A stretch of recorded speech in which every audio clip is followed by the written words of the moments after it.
In a far-off land, there lived a benevolent king with his beautiful queen. The kingdom was prosperous and everyone in their rule was happy and content. But as luck would have it, the king and the queen were childless. Then one fine day, a priest visited their kingdom, and pleased by the warmth and generosity of the king and the queen, he gave them a magical potion, and soon they were blessed with a baby girl who possessed special powers in her heart. The princess was destined to be a ruler. The royal princess grew up to be an immaculate stateswoman who held all the qualities to rule the kingdom. The king declared the princess to be the heir to the throne. This did not go down well with the other male members of the family, who harbored the dreams of ruling the kingdom for themselves. So a day before coronation ceremony, they hatched a plot to eliminate the royal princess. She was lured into the dark woods where she was killed in cold blood.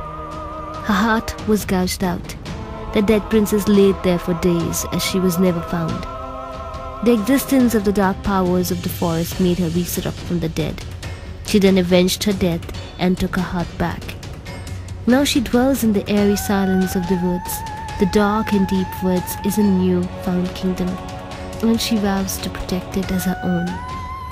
She is the queen of the darkness, haunting in the forest and sparing none. Just hope you never cross paths with her.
Hi guys, welcome back to my channel. I hope everyone's healthy and doing good.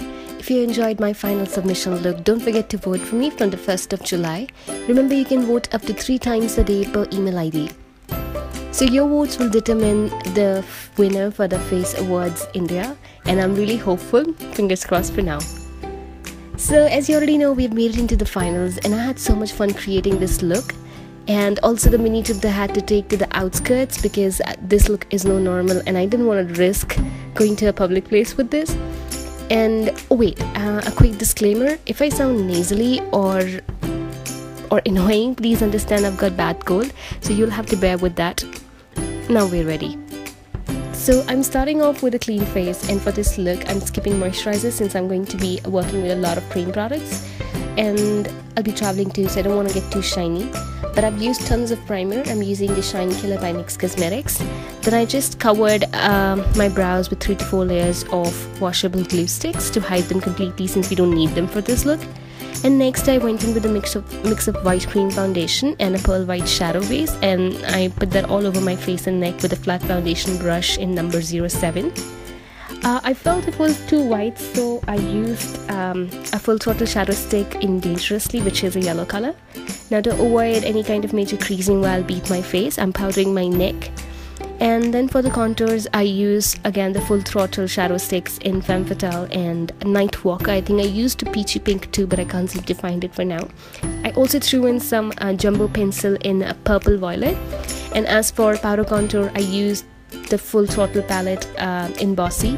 This is such a beautiful palette, and that's where I got my color inspiration for this look. So then I'm just building upon colors. I'll be just powdering the areas in layers, since I always like to work in layers. You'll see me doing the same step a number of times during the entire video.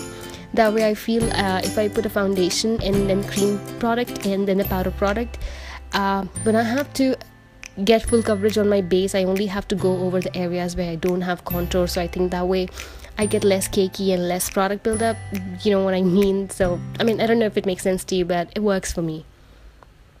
So I'll just be carving out with some purples. I'm using the same palette. It has a purple, it has a pink, and I'm using some black too to give it a bit of intensity.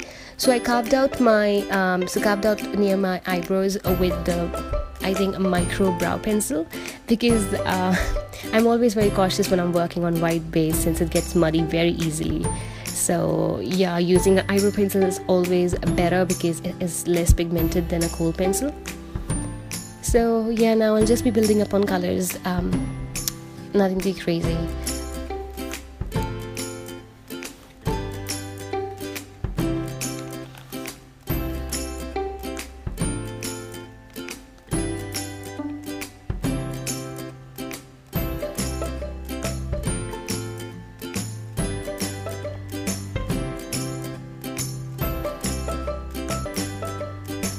So since she is the queen of darkness, or the dead forest queen, or whatever you want to call it, I wanted to incorporate the elements of a dead person at the same time of a forest, and that's where these vein-like branches come in. So I think that way when I do it above my brows, it's more like branch, and when I'm doing it under my eyes, I'm going for more of a veiny look, but not exactly like a veins. I don't want her to look like a vampire, but yeah, more of veins and some branches here and there.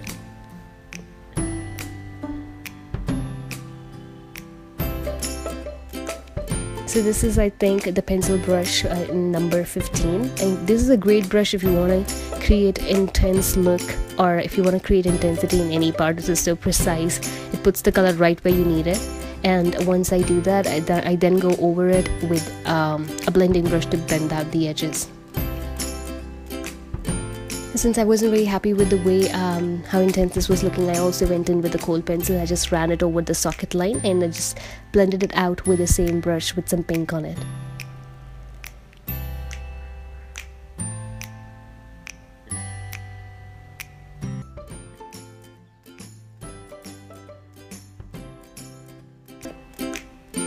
I repeated the exact same steps on the other eye too, and now I'm just cleaning out the socket to remove all the mess that I created while I was blending it.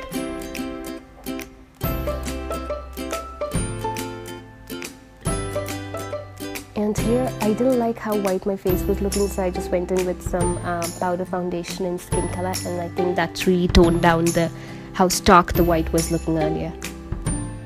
For my veins, I think I used a bunch of liquid Suede lipsticks. I'm also going in with the shadow palette to just blend out the edges and to kind of make them look a little messy than having to have straight vein lines. Here I'm just doing my eyeliner.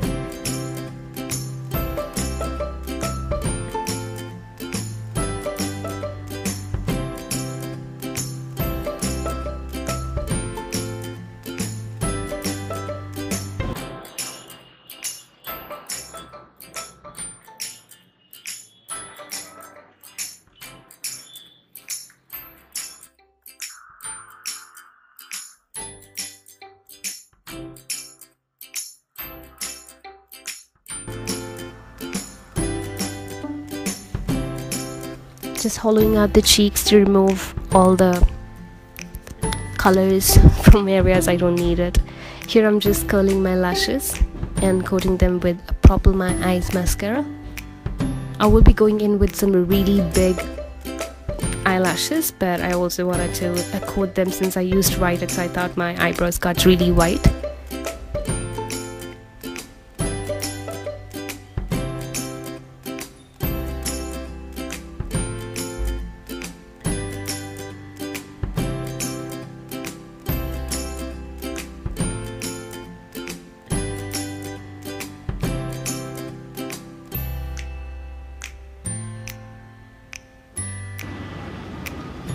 Then I again took the same micro brow pencil and I started to design my lace.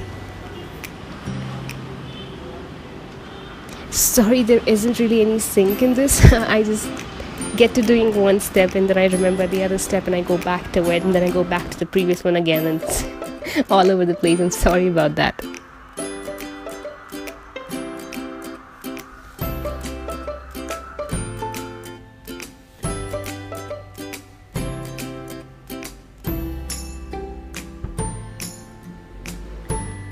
So I used a liquid liner to draw my lace because I felt it was so much easier, but I really wish at this point if I had used a gel liner, it just would have been so much better, and also good for the longevity because it did start coming off when I was traveling. I started to get sweaty and it just happened to go everywhere and it lost its intensity. So by the end of it, it wasn't looking like the way I wanted it to look like I mean the end of the shoot when I had to travel.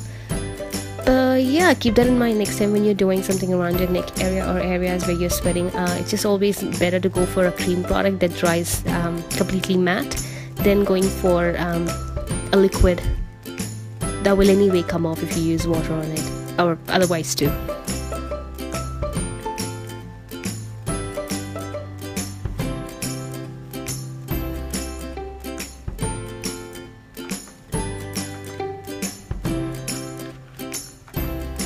For my lower lashes, I just cut a big chunky eyelash that I bought, and yeah, I just cut them into pieces so it doesn't look too intense because it was pretty thick.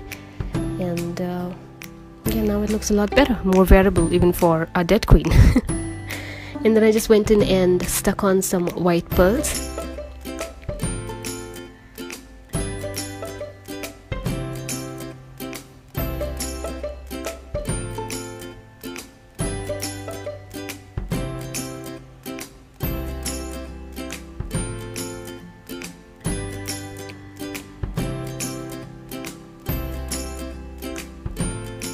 And then I'm just putting on my gelatin accessory that I obviously made out of gelatin, some glycerin, some water. And I used a spray paint that I got for my crown, but I wasn't really happy with the color. It was too yellow of a gold.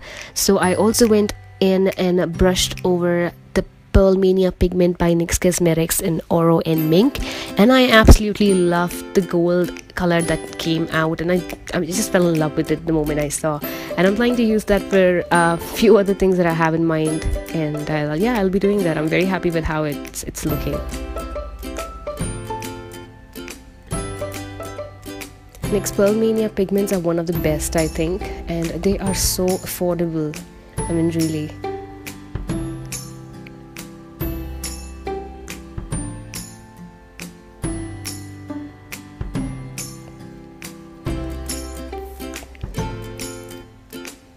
So I added my dress. It's a DIY dress, and also my chin piece that I got an idea from I think LE Max. I think it's really great. I am using two wigs to make a little bit difference. I wanted the queen to have white and black hair. So it's actually 3 wigs that I'm using here. So one was a smaller wig with black and grey hair, another one was a big white wig, and then I also added some accent of black curls from another wig that I had lying around. Here you can just see me doing my crown. I used the Pearl Mania pigment on the crown as well, just on the tops to make it look more gold from the top. And this is my DIY lace collar. It took me so much of time, but my mom really helped me out with this, with all the stitching part and everything, but we took hours for this.